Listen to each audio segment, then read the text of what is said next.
A lot of people have this attitude that, like with sampling, etc., and I've even been guilty of it too, is where you kind of go like, okay, I'm not going to sit and screw around with the snare drum. It may not sound the best, but I'll put a sample on it in the mix and everything will work out good. Whereas in this approach, what we did is like, we tried to match the drums every time we did a take. We spent time to make sure all the sounds were great. And actually getting the drum sound in the first place took quite a while, a lot longer than I usually do.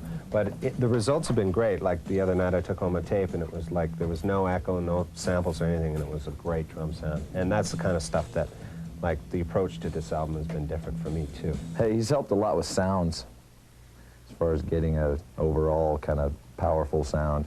We've always, me and Lars have always done most of the stuff, so as you can tell on Justice, you can, like Bob said, you can tell who mixed it, who was there for the mix. You know, it's all guitar and all drums.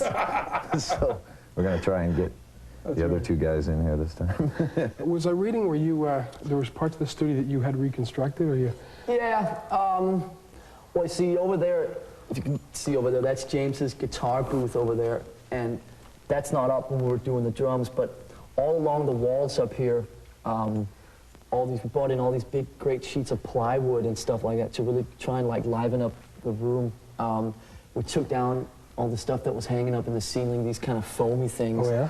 And just, you know, I mean, a lot of the plywood stuff is down now, but we had it all the way from over where that carpet starts all the way up here, and it just gave an incredible ambience in the rooms. You can see they're like mics all the way up there, and they're mics there. All those are drum mics, which are just to get like that really, you know, you have all the stuff closed mic here, and then you have all the mics in the back of the room and stuff that pick up on the ambience. You get that huge drum sound. A lot of bands will kind of like, you know, do the same thing over and over, and when Metallica tell me they want to get melodic and they want to, you know, they want to simplify and they want to, you know, strengthen these certain things, I thought, well, here's these guys that have struggled for such a long time to get to someplace, and now that they're there, you know, it would be so easy for them to just take what they've had a little bit further and put it out, and I'm sure that they could sell another 5 million records and everything would be fine. But no, they're going to take a chance. And I find that, but when I work with artists, people that like to do that, that's what I want to do.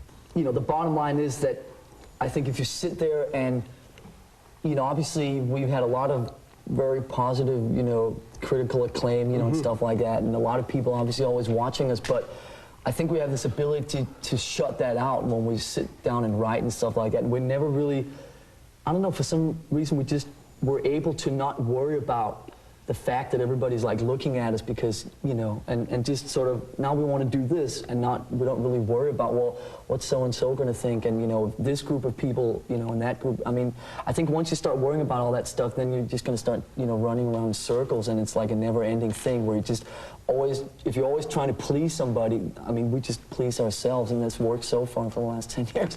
It's more positive this time around. It's you know, it's heavy, but it's not the death doom kind of negative kind of thing we had going on the Justice. Justice was more kind of complaining about things.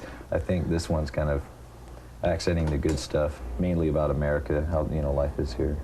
Don't tread on me, kind of a not really pro-America, but just how, I mean, it's kind of untimely with the war and all that. You know, we had this kind of idea before that, and now, you know, there's going to be a couple bands writing about the war, you know, social topic shit, which is, it's pretty popular now. Very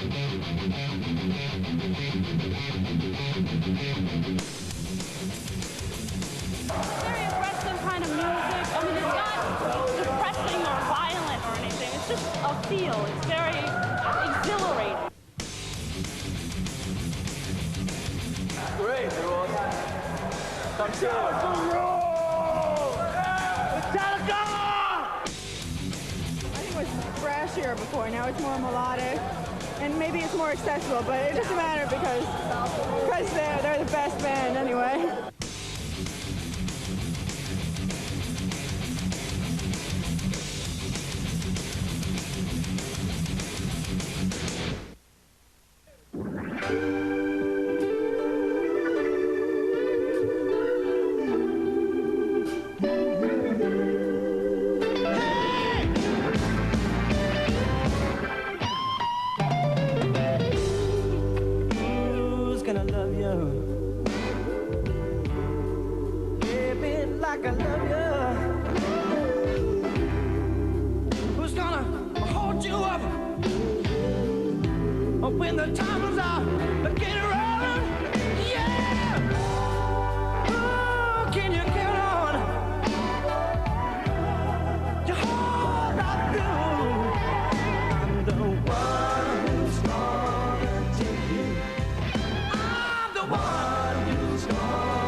Wednesday, Kim Clark-Chapman traces the roots of ska. Ska came from, well, it was like the earliest form of Jamaican pop music.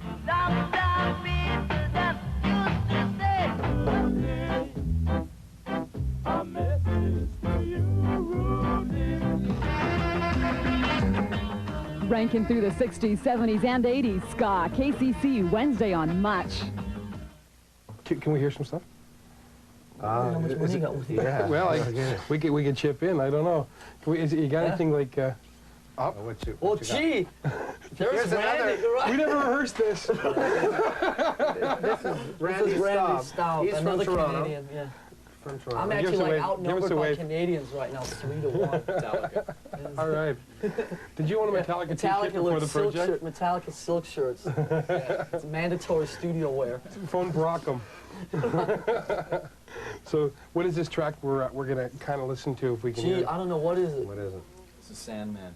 Enter Sandman. Enter Sandman?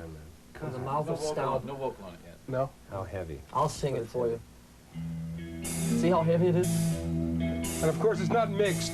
So people at home and it's coming to your, it's like, it's just, There's no vocals. there's either. nothing here. You can hear there's nothing.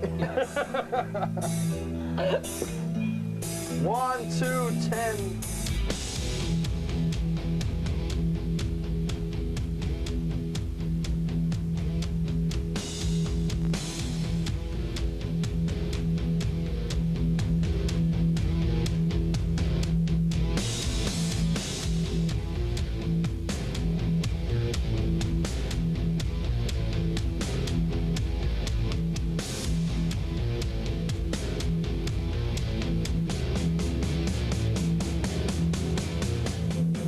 As you can see, they've mellowed out quite a bit. Yeah, quite a bit. Yeah. I'm almost falling asleep.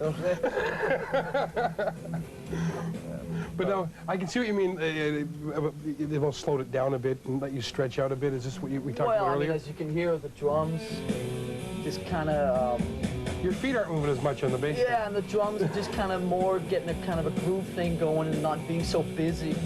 And, you know, it's something I really wanted to do from the beginning with all the songwriting and stuff like that. And I think it's come together really well. The guitars speak, do all the talking, and the drums just kind of hang in the background and keep the time and stuff, and I'm really happy about that.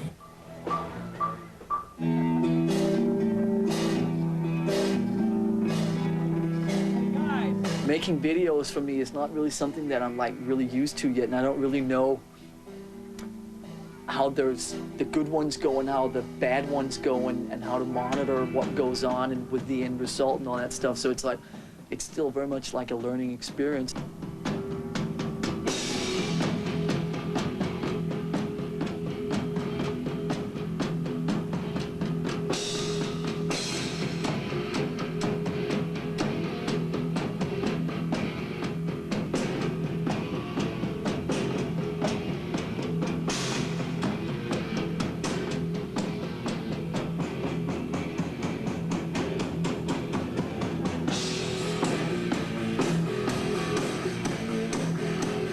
The feeling was that the footage that we got of the band was something that was definitely cool, and it was very unique. Is this going to be...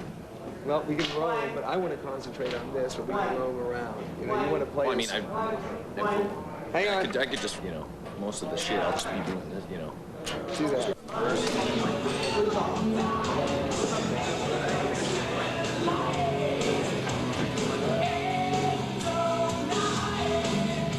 We have a concept, and they're shooting all the stuff that ties in with our performance, you know, when we're sitting here mixing. So it's like, I have no idea what it looks like. So, but, you know, I have a lot of confidence in the people that we're working with.